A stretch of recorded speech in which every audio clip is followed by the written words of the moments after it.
Hi everyone, అందరు ఎలా ఉన్నారు? ఇంకొక ఇంట్రెస్టింగ్ టాపిక్ తోటైతే మళ్ళీ మీ ముందరికైతే వచ్చేసాను. మీరు ఎప్పుడైనా వరల్డ్ మ్యాప్ చూసినప్పుడు సౌత్ అమెరికాను మరియు ఆఫ్రికాను చూసారా?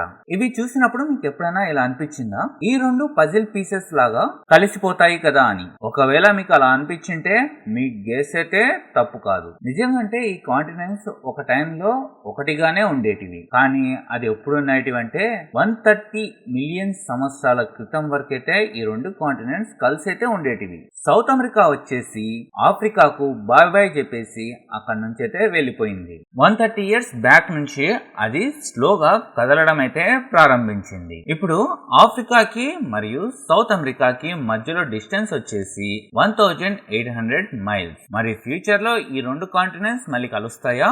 ఒకవేళ అలా కలిస్తే మనకి తెలిసిన జియోగ్రఫీ మరియు ఓషియన్స్ ఇవన్నీ ఎలా మారుతాయి? ఈ ఎగ్జైటింగ్ స్టోరీని అయితే తెలుసుకుందాం. కానీ అంతకన్నా ముందు మీకు ఒక చిన్న రిక్వెస్ట్. ఈ వీడియో కానీ మీకు నచ్చితే ఖచ్చితంగా లైక్ అయితే చేయండి. మీ ఫ్రెండ్స్ అండ్ ఫ్యామిలీ మెంబర్స్ కి షేర్ అయితే చేయండి. మా ఛానల్ కి సబ్స్క్రైబ్ చేసుకొని మాకు సపోర్ట్ అయితే ఇవ్వండి. ఓకే, ఇంకా మనం మన ఎపిసోడ్ లోకి అయితే వెళ్ళిపోదాం. This is MR Swarna and welcome to my channel.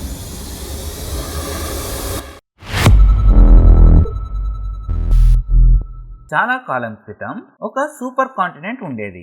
దాని పేరు వచ్చేసి పెంజియా. స్పెల్లింగ్ వచ్చేసి డిస్ప్లే మీద అయితే వేస్తాను. అందులో సౌత్ అమెరికా మరియు ఆఫ్రికా రెండు పక్కపక్కనే ఉండేటివి. కానీ ఎర్త్ లో జరిగే టెక్టానిక్ ప్లేట్స్ మూవ్మెంట్ వల్ల ఈ సూపర్ కాంటినెంట్ పీసెస్ లాగా బ్రేక్ అయితే అయ్యింది. అప్పటి నుంచి కాంటినెంట్స్ అన్ని తమ తమ డైరెక్షన్స్ లో అయితే మూవ్ అవడం ప్రారంభించాయి. సౌత్ అమెరికా స్లోగా వెస్ట్ సైడ్ అయితే మూవ్ అవుతూ వెళ్ళిపోతుంది. ఇప్పటికి అది ఆఫ్రికా నుంచి 1800 మైల్స్ దూరం వరకు అయితే వచ్చినది. ఈ మూమెంట్స్ అన్ని ఎలా జరిగినాయో నాకు తెలిసినంత వరకు మీ అందరికైతే తెలిసే ఉంటుంది. తెలియని వాళ్ళ కోసం అయితే నేను ఎక్స్ప్లెయిన్ అయితే చేస్తున్నాను. ఎర్త్ లో సర్ఫేస్ అంతా కూడా ఒక సాలిడ్ బ్లాక్ లా కాదు, ఇది చిన్న చిన్న పీసెస్ లా డివైడ్ అయితే ఉంటుంది. వీటి పేరు వచ్చేసి టెక్టానిక్ ప్లేట్స్ అనేది అంటారు. ఈ ప్లేట్స్ అన్ని మన ప్లానెట్ లో ఉన్న నీళ్లు, భూమి అన్ని మీద క్యారీ అయితే చేస్తాయి. మరి ఈ ప్లేట్స్ మూవ్ అవడం ఎందుకు? రీజన్ ఎర్త్ లో ఉన్న heat and pressure, ocean depth లో క్రస్ట్ లో క్రాక్స్ ఉంటాయి. వీటిలో మ్యాగ్మా అంటే సూపర్ హాట్ మెటాలిక్ రాక్, ఆ మ్యాగ్మా కూల్ అయ్యి సాలిడ్ క్రస్ట్ గా మారిపోతుంది. ఈ ప్రాసెస్ మిడ్ అట్లాంటిక్ రిడ్జ్ దగ్గర జరుగుతుంది. ఇక్కడ కొత్త ఓషన్ ఫ్లోర్ క్రియేట్ అవ్వడంతో ఓల్డ్ క్రస్ట్ పుష్ అయ్యి కాంటినెంట్స్ ని కూడా తనతో పాటైతే తీసుకుపోతుంది. ఇలా సౌత్ అమెరికా ప్లేట్ ని వెస్ట్ కి పుష్ అయితే చేస్తుంది. అందుకే అది పసిఫిక్ ఓషన్ సైడ్ కి డ్రిఫ్ట్ అవుతూ ఉంది. South America continent Pacific ocean వైపు డ్రిఫ్ట్ అవ్వడంలో ఇంకొక మేజర్ రీజన్ కూడా ఒకటైతే ఉంది. ఇక్కడ ఒక టెక్టానిక్ ప్లేట్ అయితే ఉంది. దాని పేరు వచ్చేసి డిస్ప్లే మీద అయితే వేస్తాను. ఈ ప్లేట్ సౌత్ అమెరికా ప్లేట్ కన్నా చాలా హెవీగా అయితే ఉంది. సో ఇది ఈస్ట్ కి అయితే మూవ్ అవుతుంది. కానీ వెయిట్ ఎక్కువ కాబట్టి అది సౌత్ అమెరికా ప్లేట్ కిందకైతే స్లైడ్ అవుతుంది. దీన్నే సబ్డక్షన్, స్పెల్లింగ్ వచ్చేసి డిస్ప్లే మీద అయితే వేస్తాను, అని పిలవడం అయితే జరుగుతుంది. ఈ ప్రాసెస్ ప్రతి ఇయర్ అప్రాక్సిమేట్ గా 3 ఇంచెస్ వరకు జరుగుతుంది. సబ్డక్షన్ వల్ల సౌత్ అమెరికాకి ఇంకా ఫోర్స్ అయితే వస్తుంది వెస్ట్ సైడ్ కి మూవ్ అవ్వడానికి. అందుకే ఇక్కడ ఏదో మౌంటైన్స్ ఉన్నాయి. ఈ మౌంటైన్స్ స్పెల్లింగ్ వచ్చేసి ఇక్కడ డిస్ప్లే మీద అయితే వేస్తాను. ఈ మౌంటైన్స్ లో చాలా వాల్కనోస్ అయితే మనకు కనిపిస్తాయి. ఈ ప్లేట్స్ కొలైడ్ అయ్యే చోట వాల్కనోస్ ఫామ్ అవుతాయి. ఎర్త్ క్వేక్స్ ఫ్రీక్వెంట్ గా జరుగుతుంటాయి. ఈ టెక్టానిక్ ఫైట్ వల్ల సౌత్ అమెరికా కాంటినెంట్ వెస్ట్ వైపు చాలా స్పీడ్ గా పుష్ అయితే చేయబడుతుంది. మనకైతే ఒక క్వశ్చన్ అయితే వస్తుంది కదా, ఇప్పుడు ఆఫ్రికా కూడా సౌత్ అమెరికా లాగా వెస్ట్ కి ఎందుకు మూవ్ అవటం లేదు అని. ఆన్సర్ వచ్చేసి చాలా simple. Africa and south America plates ఈ రెండు ప్లేట్స్ అయితే ఒకటైతే కాదు. ఆఫ్రికా ప్లేట్ వచ్చేసి తన ఓన్ డైరెక్షన్ అదైతే మూవ్ అవుతుంది.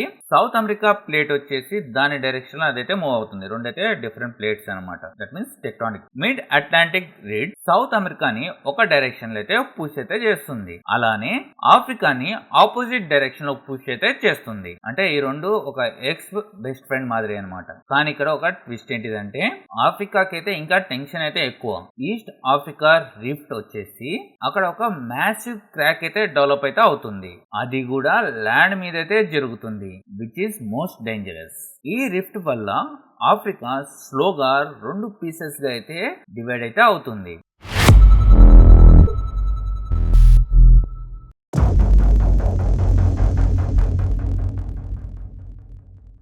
మనం ఇప్పుడు ఒక చిన్న విషయాన్ని అయితే ఇమాజిన్ అయితే చేసుకుందాం. ఒక రోజు south America and north America ఈ రెండు అయితే బ్రేక్ అవ్వచ్చు. ఎందుకంటే రెండు ప్లేట్స్ ఒకే డైరెక్షన్ లో మూవ్ అవుతున్నప్పటికీ ఆ రెండిటి స్పీడ్ అయితే డిఫరెంట్ అనమాట. నార్త్ అమెరికా ప్లేట్ రఫ్ గా 1 ఇంచ్ పర్ ఇయర్ కి అయితే మూవ్ అవుతుంది. కానీ సౌత్ అమెరికా ప్లేట్ ఫాస్ట్ గా మూవ్ అయితే అవుతుంది. దాని రిజల్ట్ ఏమిటంటే ఈ రెండిటి మధ్యలో గ్యాప్ అయితే ఫామ్ అవుతుంది. దీని వల్ల అట్లాంటిక్ ఓషన్ ఇంకా పెద్దగా అయితే మారొచ్చు. పసిఫిక్ ఓషన్ సింక్ అవ్వచ్చు. కొన్ని మిలియన్ ఇయర్స్ తర్వాత ఈ 2 కాంటినెంట్స్ కంప్లీట్ గా సెపరేట్ అయితే అవ్వచ్చు.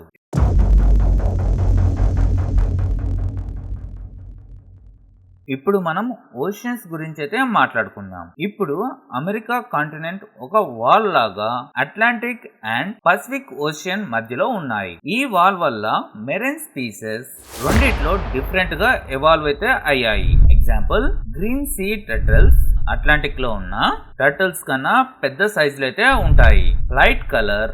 కానీ పసిఫిక్ లో ఉండేటివి స్మాల్ సైజ్ లో డార్క్ కలర్ లో అయితే ఉంటాయి. ఫ్యూచర్ లో ఇఫ్ ఈ కాంటినెంట్ సెపరేట్ అయితే టర్టిల్స్ కి న్యూ మైగ్రేషన్ రూట్స్ అయితే వస్తాయి. మిక్స్డ్ పాపులేషన్ క్రియేట్ అవుతాయి. నెస్టింగ్ హ్యాబిట్స్ చేంజ్ అవుతాయి. అలాంటి చేంజ్ హండ్రెడ్స్ ఆఫ్ స్పీసీస్ మీద ఇంపాక్ట్ అయితే చూపిస్తాయి. New predators, new food chain ఇంకా పాసిబుల్ హైబ్రిడ్ స్పీసెస్ కూడా ఫామ్ అవుతాయి.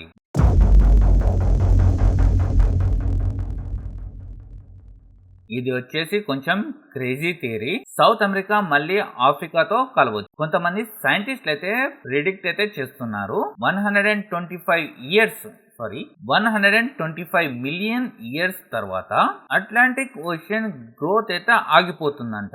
Instead of expanding ocean floor reverse లో మూవ్ అవుతూ అంటే continent towards each other move అవుతాయంట. అంటే ఇవి ఫస్ట్ లో ఉన్న ప్లేసెస్ కి అయితే మళ్ళీ రిటర్న్ అయితే వచ్చేస్తాయి. అప్పుడు బ్రాండ్ న్యూ మౌంటైన్ రేంజ్ అయితే ఫామ్ అవుతాయి. ఇంకా earth quakes, volcanoes and massive land changes అయితే జరుగుతాయి. ఇమాజిన్ చేయండి, ఒక పెద్ద సూపర్ కాంటినెంట్ ఫామ్ అయింది అనుకుందాం. ఏషియా కన్నా 1.5 సైజ్ అయితే ఎక్కువైతే ఉంది. అప్పుడు బార్డర్స్ అయితే కంప్లీట్ గా చేంజ్ అయితే అయినాయి. బ్రెజిల్ మరియు నైజీరియా పక్కన అర్జెంటీనా, సౌత్ అమెరికా పక్కన ఉంటాయి. ఇప్పుడు మనం చూసే జియోగ్రఫీ బుక్ ఉంది కదా, అది అంతా అప్డేట్ అయితే మనం చేయాల్సి అయితే ఉంటుంది. ఇంకా ట్రేడ్స్ అండ్ ఎకనామిక్ బూస్ట్ గురించి అయితే మాట్లాడితే ఈ న్యూ కాంటినెంట్ లో టూరిజం అయితే బూస్ట్ అవుతుంది. ఫ్లైట్ లేకపోయినా ట్రైన్ తో మనం ఇప్పుడు ఇండియాలో రౌండ్స్ అయితే వేస్తాం కదా, అలాగే ఆఫ్రికా నుంచి సౌత్ అమెరికాకి రోడ్ ట్రిప్ అయితే వేయొచ్చు. దట్ మీన్స్ ట్రైన్ ట్రిప్ అయితే వేయొచ్చు. ఎకనామీ కూడా నెక్స్ట్ లెవెల్ కి వెళ్తుంది. Africa textiles, south America food, oil, minerals ఇవైతే కలుస్తాయి.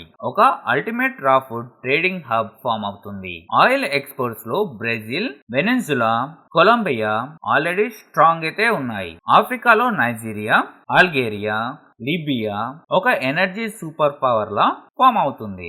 వైల్డ్ లైఫ్ మిక్సప్, కొత్త వైల్డ్ ఎనిమల్స్ అయితే పుట్టుకొని అయితే వస్తాయి. సో ఇదంతా ఒక థియరీ మాత్రమే. దట్ మీన్స్ మన కాంటినెంట్స్ అన్ని మళ్ళీ కలిస్తే ఏం జరుగుతుంది అనే ఒక థియరీ మాత్రమే. ఇదన్నీ జరగాలి అంటే కొన్ని వేల సంవత్సరాలు అయితే పడుతుంది. అప్పుడు హ్యుమానిటీ ఉంటుందో ఉండదో అయితే ఎవరికైతే తెలియదు. ఒకవేళ హ్యుమానిటీ ఉంటే ఇవన్నీ అయితే చూస్తుంది.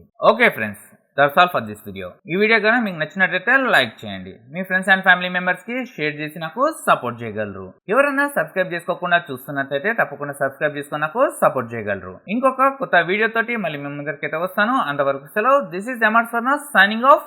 జై హింద్.